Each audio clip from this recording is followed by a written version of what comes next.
Radha Madhava Kunja Bihari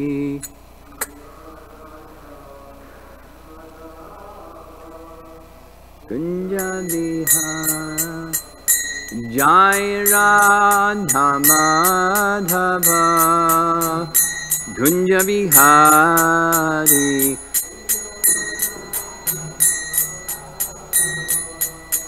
Kunja Bihari Gopi Jana Vallabha Girivardhari Gopi Jana Vallabha Girivardhari Gopi Jana Vallabha Girivardhari Gopi Jana Vallabha Girivardhari Jasodanandana Brajajanaranjana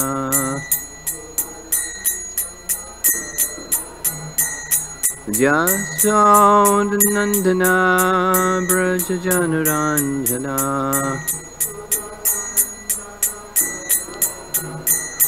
Jamuna Tira Vanachari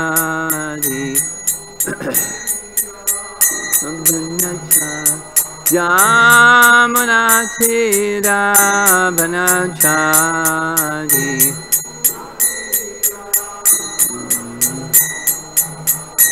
Jaya Radha Madhava Kunja Bihari Radha Madhava Kunja Bihari Jaya Radha Madhava Kunja Bihari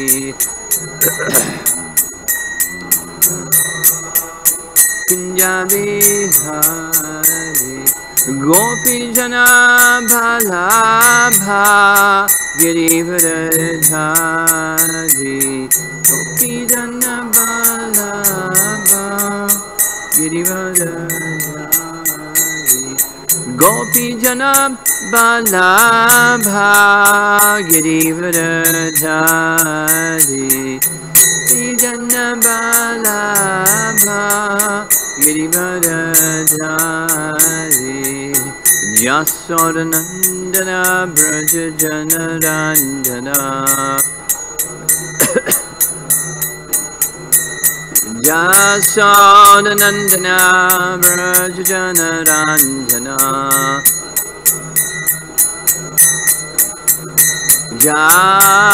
Jamunatira Vanachari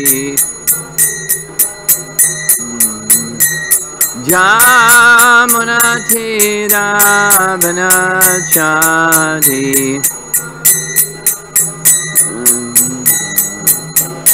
Jaya Radha Madhava Kunja Bihari Madhava Kunja Bihari Jaya Radha Madhava Kunja Bihari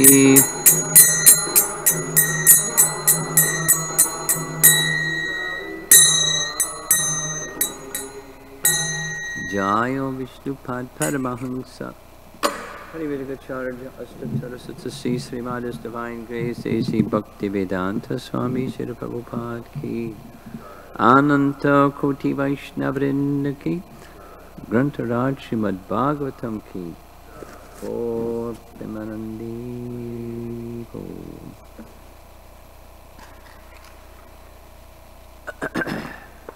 Om Namo Bhagavate Vasudevaya Om Namo Bhagavate Vasudevaya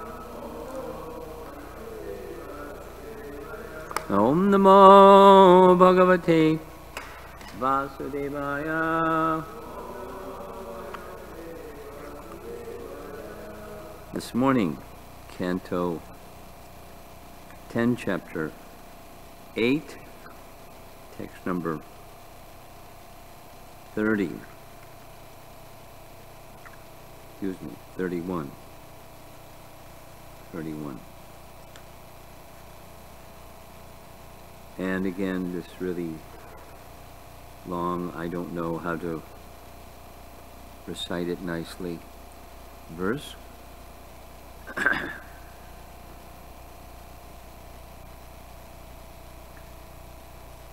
Evam darshayanti ushati kurute mehanadina vastau.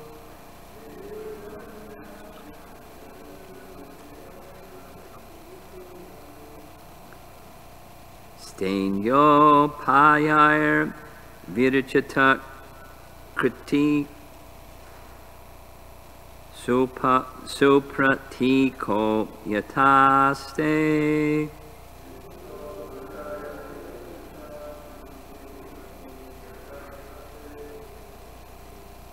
Etam stri bhisabhaya nayana sri mukhaloki nibhir.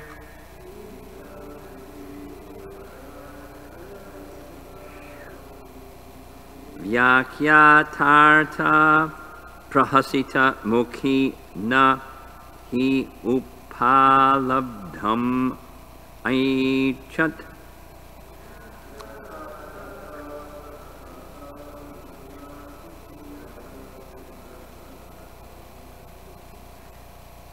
And the translation. When Krishna is caught in his naughty activities, the master of the house will say to him, "Oh, you are a thief," and artificially express anger at Krishna. Krishna will then reply, "I am not a thief, you are a thief." Sometimes being angry, Krishna passes urine and stool in a neat, clean place in our houses. But now, our dear friend Yashoda, this expert thief is sitting before you like a very good boy. Sometimes all the gopis would look at Krishna sitting there, his eyes fearful, so that his mother Yashoda would not chastise him. And when they saw Krishna's beautiful face, instead of chastising him, they would simply look upon his face and enjoy transcendental bliss. Mother Yashoda would mildly smile at all this fun, and she would not want to chastise her blessed transcendental child. Purport. Krishna's business in the neighborhood was not only to steal, but sometimes pass stool and urine in a neat, clean house. When caught by the master of the house, Krishna would chastise him, saying, "You are a thief." Aside from being a thief in his childhood affairs, Krishna acted as an expert thief when he was young by attracting young girls and enjoying them in the rasa dance. This is Krishna's business. He is also violent, as the killer of many demons. Although mundane people like nonviolence and other such brilliant qualities, God, the absolute truth, being always the same, is good in any activities, even so-called immoral activities like stealing, killing, and violence. Krishna is always pure, and he is always the supreme absolute truth. Krishna may do anything supposedly abominable in material life, yet he is attractive. Therefore his name is Krishna, meaning all attractive. This is the platform on which transcendental loving affairs and service are exchanged. Because of the features of Krishna's face, the mothers were so attracted that they could not chastise him. Instead of chastising him, they smiled and enjoyed hearing of Krishna's activities. Thus the gopis remained satisfied, and Krishna enjoyed their happiness. Therefore, another name of Krishna is Gopijana Vallabha, because he invented such activities to please the gopis.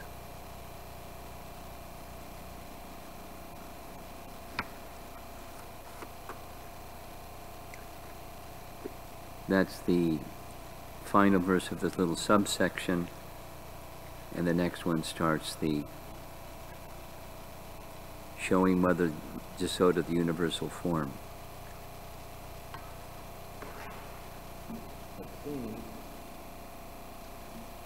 Although our acharyas don't comment like this specifically, it seems that in addition to showing a flow of activities up to a certain stage, that is to say, his learning to walk from crawling and being with Balaram, and then these naughty activities that seems to be a little older than the next one. Besides the chronological flow,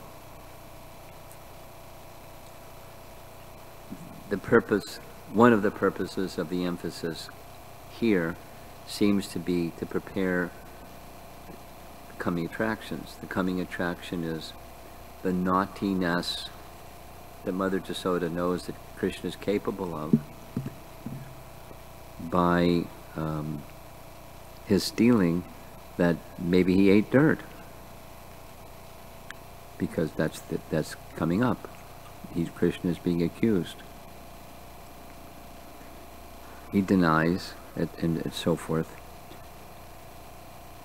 And then the next chapter where Mother Jasoda directly sees, not just the neighbor's report, but she directly sees, or in her own household, Krishna's breaking butter pots and stealing butter and so forth. So, time for action.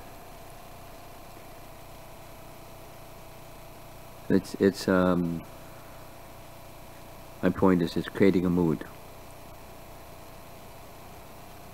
by narrating these particular activities. Besides, these particular activities have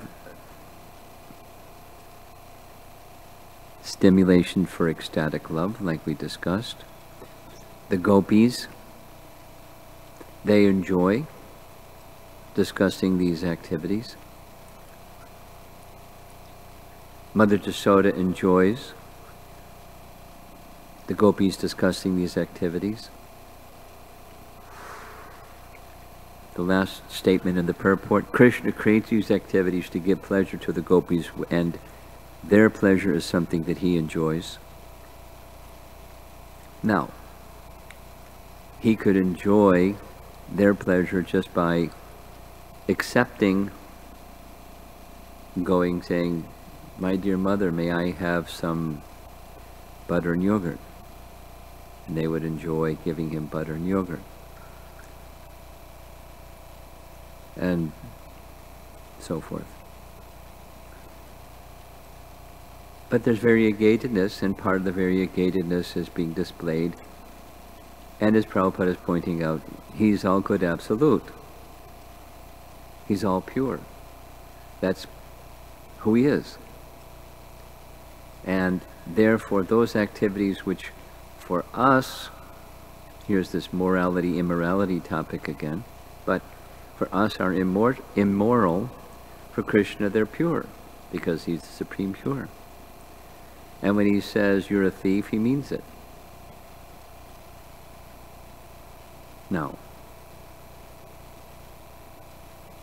they have love for Krishna, so they're not taking from Krishna what belongs to Krishna. That's not their mentality. But their butter, their yogurt, because it's their house, and those, even in Vrindavan, even amongst the Brijvasis, there is that sense. At the same time, there's the sense that it's all for Krishna. So, how does one live in this world in practical terms and be involved with matter, but not be attached to matter. Not think in terms of the false egoistic I and mine. And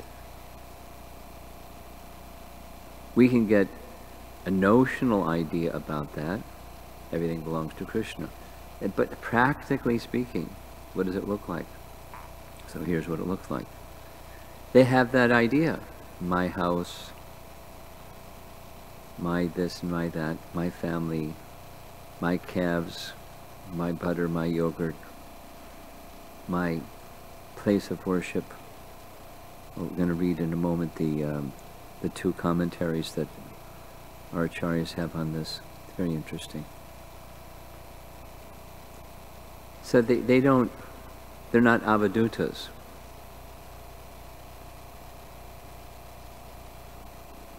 They give protection to their cows. They give protection to cows, and specifically they give protection to their cows. They have a sense of their cows, their home. So it's not, what I'm trying to say here is it's not impersonal or void. There is personalism with Krishna at the center. And when there's personalism with Krishna at the center, those things of I and mine are there, but it's not the ego, for the material ego sense of I and mine. So here's what it looked like. You're a thief.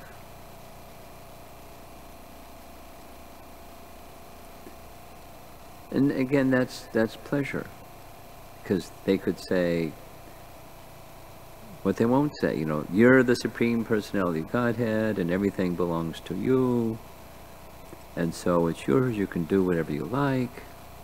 These are Vrijvasis, and they don't have that sense of divinity of Krishna. They have the sense of affection for Krishna. And so in Vaikuntha, where there isn't this Madhurya, there's no, Lord Narayana doesn't go steal. But in Vrindavan he goes and steals, because there's this intimacy that stimulates ecstatic love. And those who are stolen from and find happiness in Krishna stealing from them, and everything else that we're hearing, going to Mother Yasoda complaining and laughing, and seeing Krishna's smiling face and forgetting everything, and it's all pleasure pastimes. So within Krishna is everything.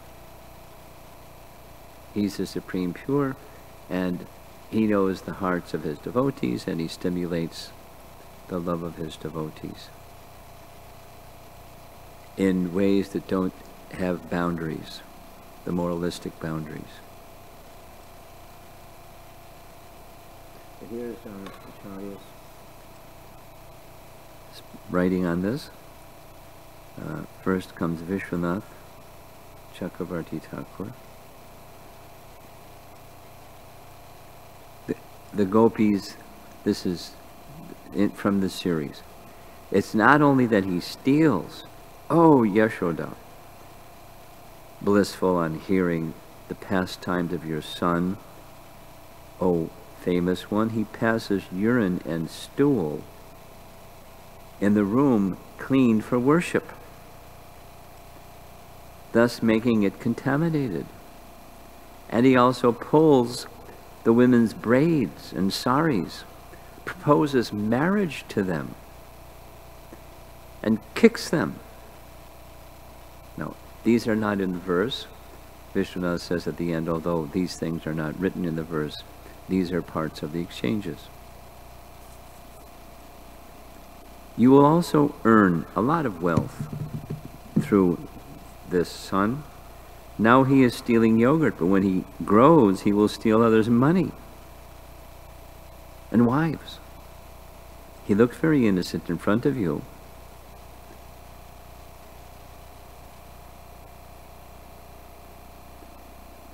End of their statement.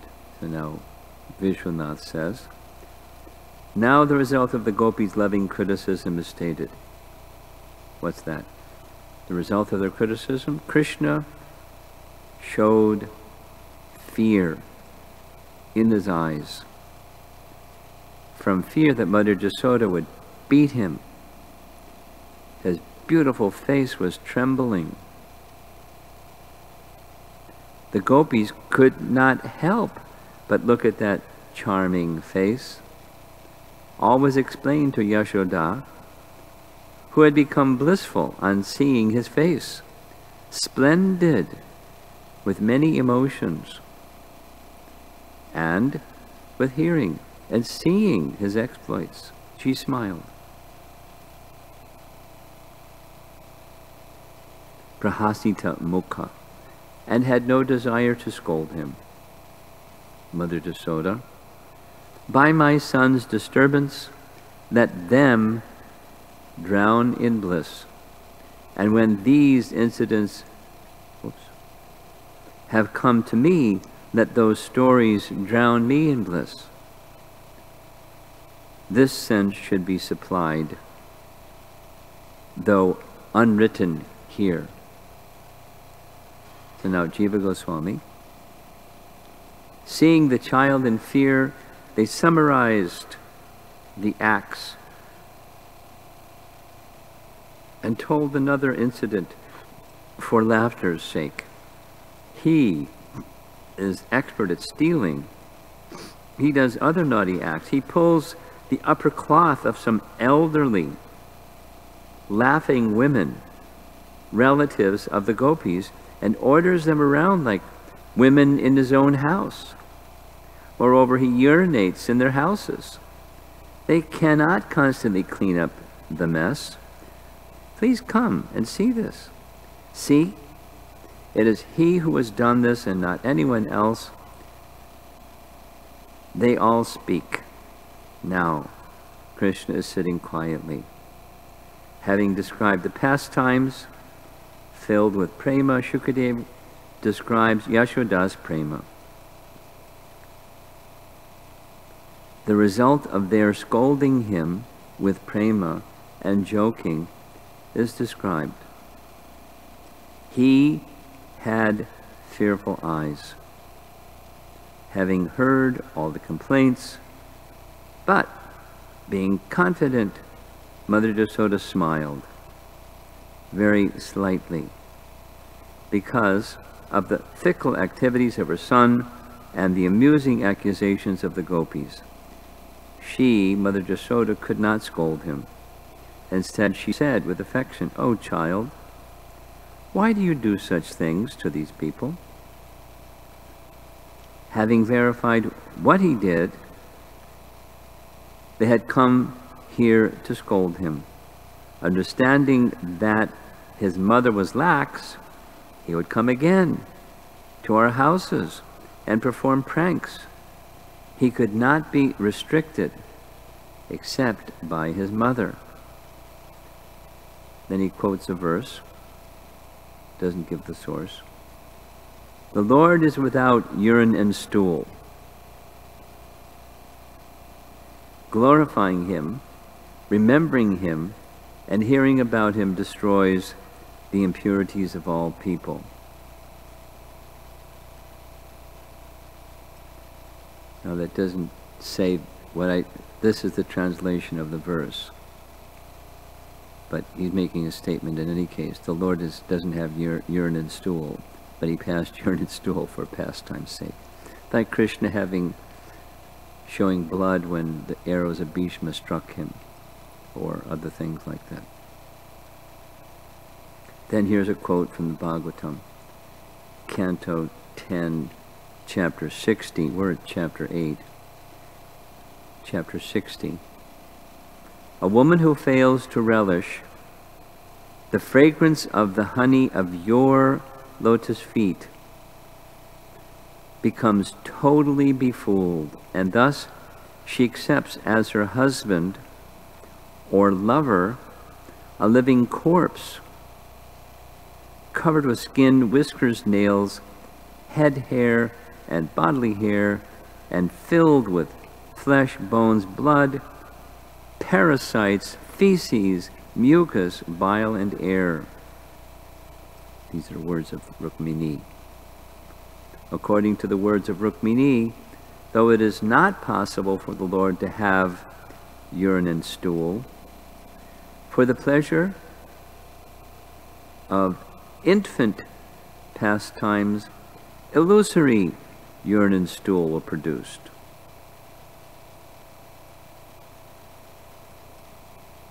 That's Jiva Goswami.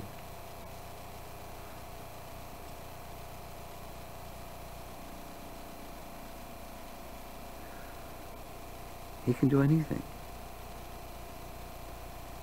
So, in Goloka, there's urine and stool. Somebody asked me that once. If their bodies are all spiritual, do they have to pass? Wow, that was a far-out question. So next time I'm asked that question, I'll say, if I'm asked that question again, not only that, Krishna.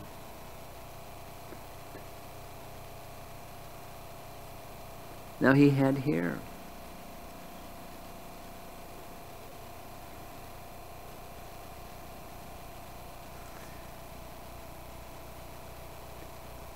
But not material.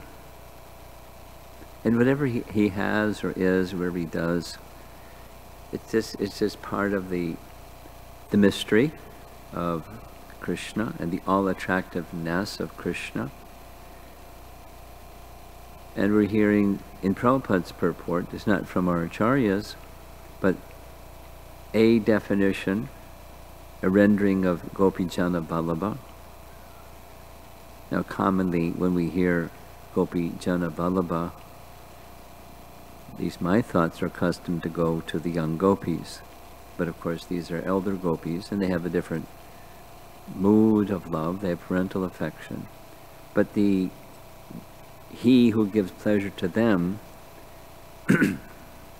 and when they're experiencing pleasure, gives pleasure to him, either way it means Gopijana Vallabha.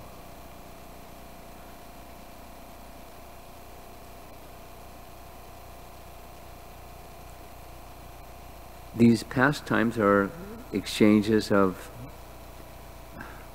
ecstatic love.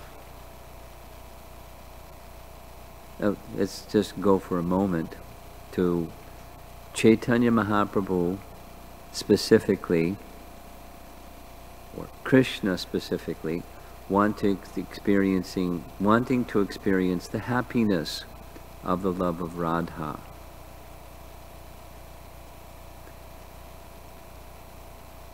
Now there are persons in Lord Chaitanya's pastimes that are elder to Lord Chaitanya and male, like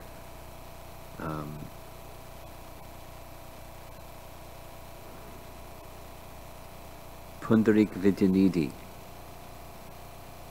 was elder to Lord Chaitanya. And he said in his pastimes, Chaitanya Charitamrita records, he referred to Pundarik Vidyanidhi as his father. But the father of Radha is King Vrishabhanu. So Pundarik Vidyanidhi in Krishna's pastimes is King Vrishabhanu. So Krishna, in the role of Chaitanya Mahaprabhu, is experiencing the happiness of Radha towards her father, Vrishabhanu. In other words, not just Radha's emotions towards Krishna, but Radha's emotions. And with Ramananda Roy and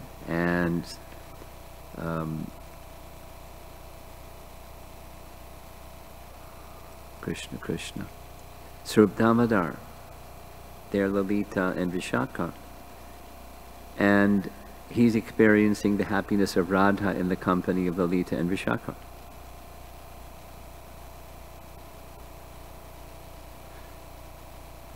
emphasis always goes to the experiencing the happiness of Radha in her love, and the love of Radha for Krishna and so forth. But the other is also there. It's not absent. The full variegatedness is there. What a mystery that one is. Let's go back to Goloka. It's less confusing, or less mysterious, but still mysterious, because the absolute nature of Krishna doesn't become less absolute when he does things that by worldly standards are unacceptable or immoral, like same moral and immoral discussion as before. And people that, so the advice repeated over and over and over and over and over and over by Srila Prabhupada in the beginning of the Hare Krishna movement is, he would use this word sahajiyas that would imitate the activities of Krishna, and not only it was going on, it is going on. And people get cheated. And so he advised us, don't go to the 10th canto, pastimes, go to the entire earlier cantos and become well conversant in them, because they help prepare one to become clear about the position of Krishna, the transcendental, absolute nature of Krishna, the all-good nature of Krishna. God is all good. If God is good, why does he fill in the blank? Why did he let this bad thing happen? If God is all good, why is there war? Or why do people suffer? Or why this and why that? Like, he's accountable to their judgment. I mean, some people, it's not holding him accountable. They genuinely want, an explanation. But some people, it's their foundation or the basis of their atheism. Prabhupada explained like that. His German godbrother, this professor that came to meet Bhaktisiddhanta, took initiation from him, described to Prabhupada, in Germany during World War II, people prayed to God, let our son or husband or father come back, and he didn't come back, and so they became atheists, because they had this expectation. God is the order supplier, and when it didn't go according to their order, they became atheists. And it's not just those kinds of situations. We've all encountered, I'm sure. I've encountered many situations where people just get broken because something really bad happens. And it doesn't have to be something bad happens to a good person, just something bad happens. And that's this division between the theist and the atheist.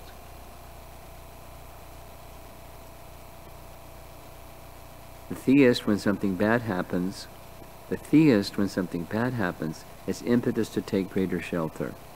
And the atheist is lesser shelter. So it means there really wasn't shelter even when it was good times. Really wasn't shelter. And largely, that's the status of the world, in Kali Yuga in particular. So faith is really important, and faith shouldn't be blind faith. So the transcendental faith, to understand the transcendental nature of Krishna, requires both, we discussed this at length in Puri, both faith and mercy, because without mercy, even you have faith, you're not going to be able to understand. And with mercy, you can understand that which is otherwise incomprehensible. And then, the logicians say, oh, that's silly. You have to have faith and mercy, and then you can understand. Harumph. You're just a sentimentalist.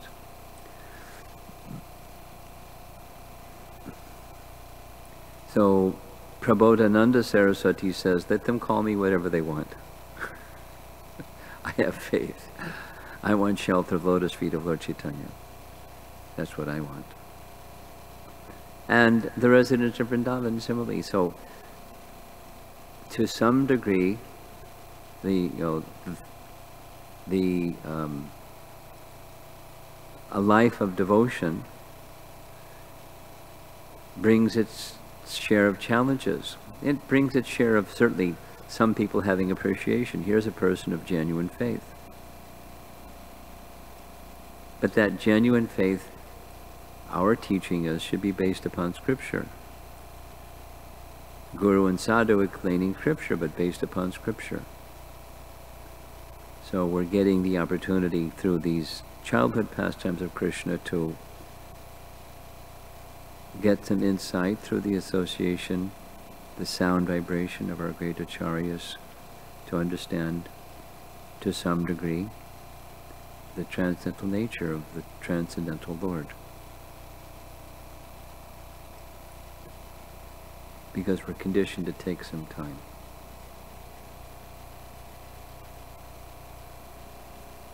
But the faithful stay the course and receive the mercy and get some understanding.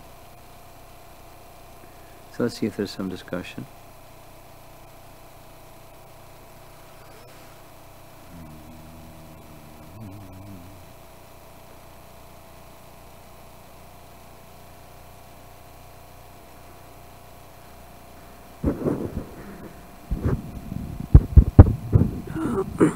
Maharaj, you quoted from Vishwanath Chakravarti Thakur's, there is a sentence that Krishna cannot be controlled by anyone except his mother. So, that's the elder gopis are saying that about her. We try, we can't control him, you got to control him.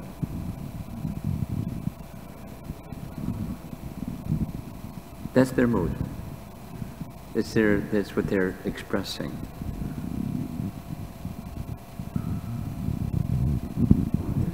Okay? And I cannot catch. You said something. Prabodhananda Saraswati Thakur. What did he say?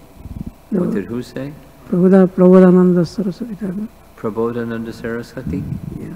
He said, different categories of people. There's one verse from Chaitanya Chandramrita. Different people criticize me. And the moralists criticize this way, the atheists criticize that way, and he identifies the way that they criticize a faithful person. And he says, let them go on with their criticism. For me, there's the shelter is Chaitanya Mahaprabhu's mercy. I don't mind. It's not going to change my faith. My faith is immovable, unchangeable, fixed. So my point was, devotees face criticism.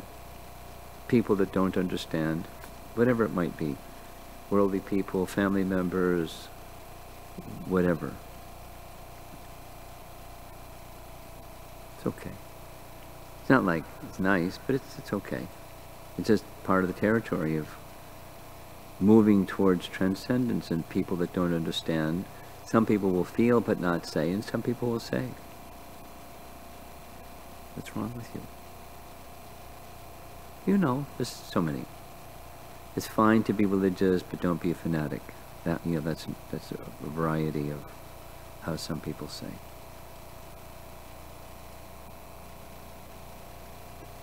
Okay. Yes.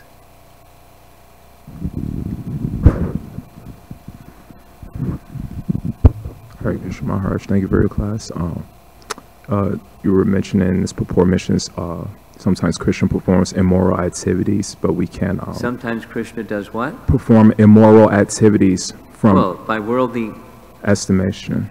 evaluation, yeah. There's a chapter in Bhaktisiddhanta Vaibhav, Volume 1, I believe. It's entitled Transcendental Morality. And in that chapter, it mentions that Bhaktisiddhanta told one of his disciples came up to him and said, Bhaktisiddhanta, I can't stay at this festival. I have to go back to my job. And Bhaktisiddhanta says, just lie to your boss and stay. And some lawyer or somebody was there and witnessed this, and he criticized Bhaktisiddhanta and left the movement. So one of Bhaktisiddhanta's disciples went to go find this lawyer and gave the analogy that if your wife was, if you hid your wife in the house from a dacoit, you know, sometimes you have to be duplicitous, and this kind of convinced him. So my question is that related to some pastimes with Prabhupada's disciples I heard in the 70s, sometimes they will procure items or take some flowers, you know, under the guise that this is transcendental morality, even though this is Christian property, even though it's in somebody else's garden. So my question is this true, and what did Prabhupada say to his disciples? I heard different things. You know, one of the main ones that I heard more predominantly is follow the law. Like Gopinath Patanayak, follow the law. Don't take the property of the king. Now, to do on behalf of Krishna. Jayananda, a classic example.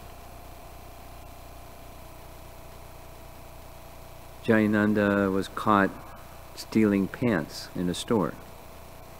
And you know, the people caught him. And he said, well, I can't take money from Krishna to buy something for me. So, you know, that was his mood. It's not what Prabhupada wanted, but that was his mood. And he was, you know, honored. But we should follow the law. So this transcendental trickery thing, it got way out of hand during some period of our Hare Krishna movement. I mean, not only in terms of book distribution, but in terms of other things. Not paying tolls at toll gates and running the toll gates. And, you know, now it won't work because they take a picture, you get a penalty. But follow the law. Generally speaking, that's my understanding of what Prabhupada's response was. Because he knew his audience, his students, were counterculture, lawless, defiant, do something just because it's against the law, against the higher order of things, being rebellious. So he wanted, that's my understanding anyway, generally speaking. His instruction was follow the law, act lawfully, earn your income in an honest way, etc. Not the other ways. Now there's exceptions, and he would say things, other things. You know, a Vaishya has to lie. So people will go, it's bona fide, you can lie. And just misuse.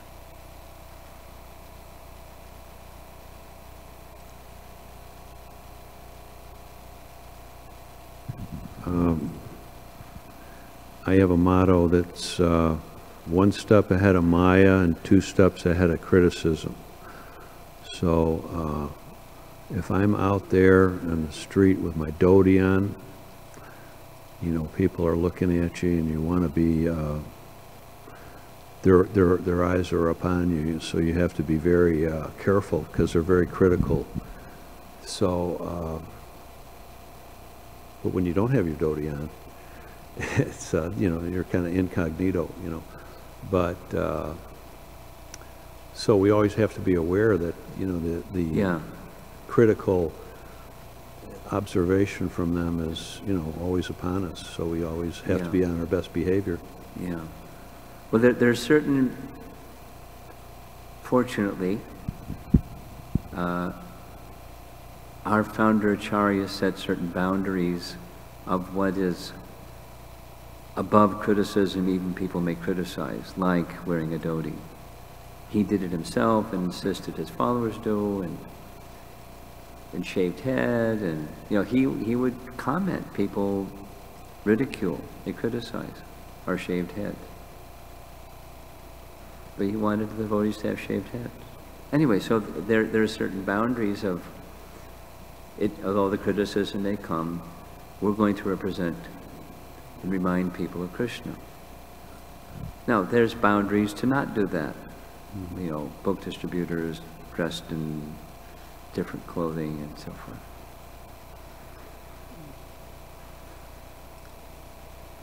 Okay? Okay. Srila Prabhupada ki jai.